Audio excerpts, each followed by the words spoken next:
A very good morning to Dr. Asong and fellow classmates. Today, we would like to present about a topic entitled The Differences Between Asians and Westerners Regarding Conflict and Resolutions. So there's three of us all together, myself, Tinishwaran, Zinesh, and also Fatima Azara. So I would like to start off with the introduction. Right, so the cross-cultural application of conflict and resolution theories and techniques is a complex area. The subtle nuances and dissimilarities that exist between cultures can mean that our basic presumption of what constitutes effective conflict resolutions are flawed. Perhaps there are few countries to better exemplify this conundrum. Let's take a look at Malaysia. Malaysia is a multicultural society consisting of three main races, which are the Malay, Indian, and also Chinese. However, other religions such as the Buddhism, Christianity, and other religions are still being freely practiced by the people in Malaysia. Hi, my name is Fatima Azahra, and I will be explaining to you the Malaysian part regarding conflict and resolution.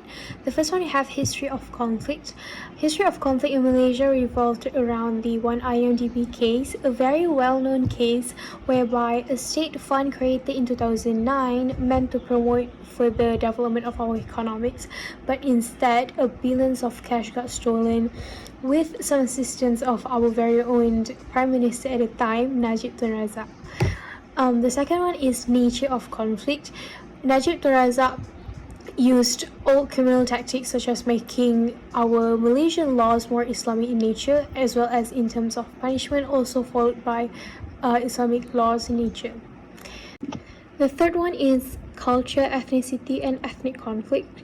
According to website Hofstad Insight in 2017, the culture in Malaysia is more collectivistic in nature, which means that the collectivistic culture focuses more on the needs and aspirations as a group instead of as individuals. And sadly, most of our ethnic conflict in Malaysia are a result of racism that has been cultivated over the years and started even during high school years, as early as high school years. And there have been many stories recently by with a large part being local Indians retelling their tales of unpleasantness. For example, a principal labeling Indian students as troublemakers and calling out Indian students by improper names just for their skin color, and even their classmates calling them out for eating chapati and curry. And added on to this, the fact that Indians are the most underprivileged ethnicity in Malaysia due to discrimination against them based on their skin color, societal status, as well as the lack of representation in terms of contribution to the country. Moving on to attitudes regarding conflict and resolution. So, like I mentioned before, in Asian societies, people tend to be collectivistic, where people usually avoid conflicts, and the overall objective is try to be as harmonized as possible with each other. And Malaysians are also more reluctant to speak up because they feel like their comments may be seen as overt statement of disapproval or dissatisfaction with each other. And collectivist cultures, they respect social thought and commitment to the group. So with that being said, they very much discourage face-to-face discord, and they attempt to prevent open debate or opposing opinions as much as possible to a very minimal. And last but not least is cross-cultural conflict.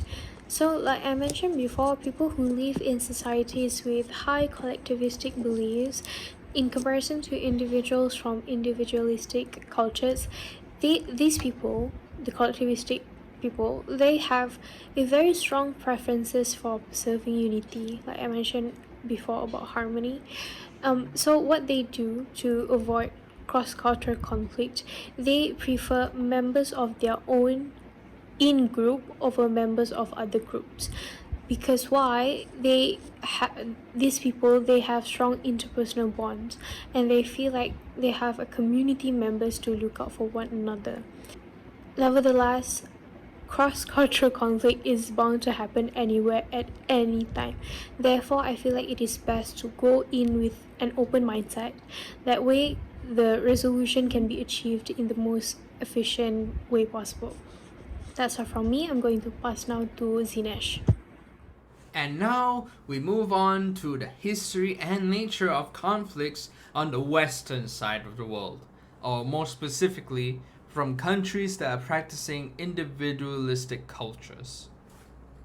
Now, in these countries like Spain, America, cases of rage, depression, confusion, and agitation often leads to other cases like violence, irrational behavior, addiction, and in the very serious circumstances, suicide or death. However, most conflicts in the Western Hemisphere are more national and political in nature. Moving on, we have the attitudes of the people from the western side of the world and their attitudes regarding conflicts and resolutions. Now, individualists are more likely to choose the forcing model approach to conflict resolution. And one other thing I would like to bring up is the dual concern model. This is a model that works on the basis that an individual's preferred method of resolving conflict is based solely on two dimensions: assertiveness, which is the degree of which someone is concerned about achieving their needs and interests, and empathy, which focuses more on how concerned the individual is with ensuring that the satisfaction of any parties involved in any altercation are achieved. Now, this model has 5 different types of conflict management styles. That is competitive, accommodating, avoiding, collaborative, and compromising. The only one I will explain, however, is the avoiding style, as individuals from individualistic cultures are more likely to adopt the avoiding style, which is low in both assertiveness and empathy. The avoiding style is a style of conflict management in which the individual would prefer to wait for other people to make the first move instead of making the first moves themselves. As such, by not taking initiative, they sometimes miss opportunities that are right in front of them. Moving on, we also have the cross-cultural resolutions from the Western culture.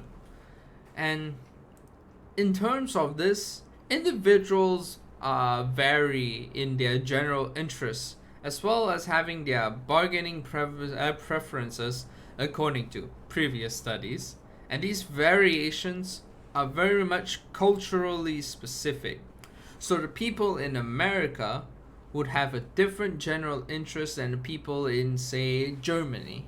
People from individualistic cultures generally don't have a strong preference for preserving unity, however, and they choose to instead go look for members from their out groups instead of members from their in groups.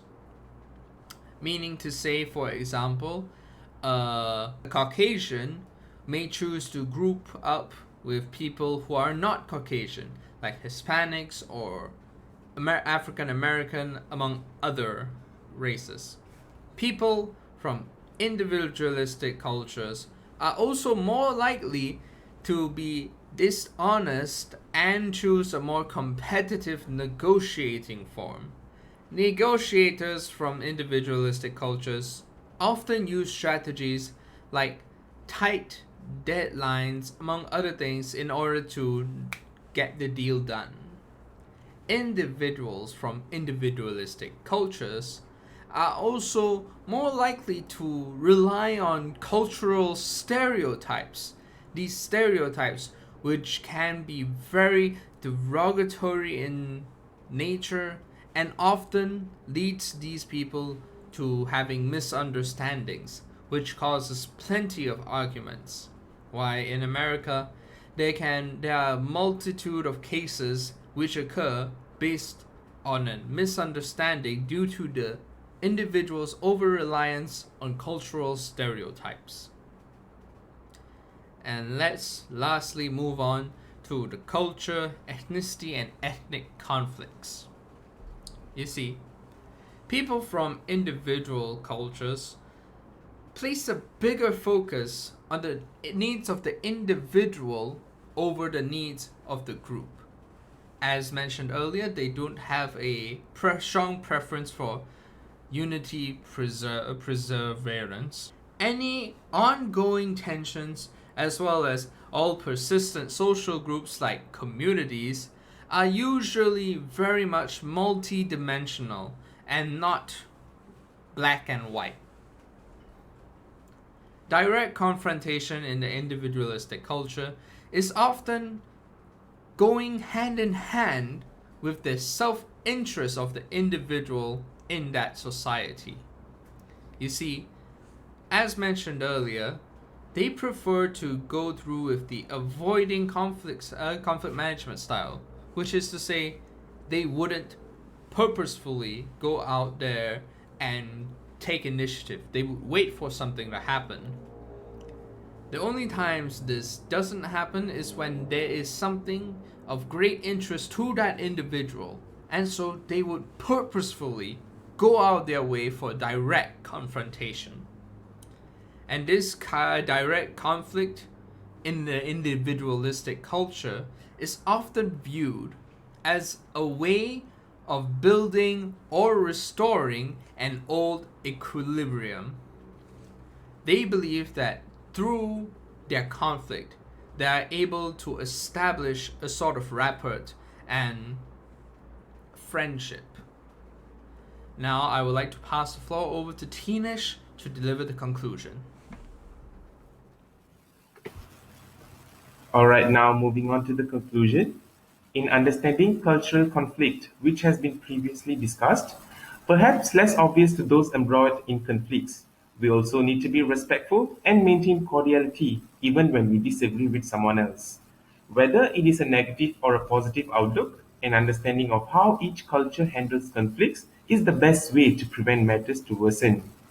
Conflict may result in a positive or a negative outcome. It provides the necessary experiences to teach diversity for all. It is an essential tool that builds healthy relationships in an organization. Besides, it is a common thing for people to sorry. Besides, it is a common thing for all people to disagree with each other. These disagreements come from different views as we share. How we choose to handle conflicts shows just how diverse our cultures are. There is no such thing as one right culture. So, to put it all in a statement, if we can all come together to learn about differences, we have a good shot in identifying and resolving cultural conflicts. Thank you.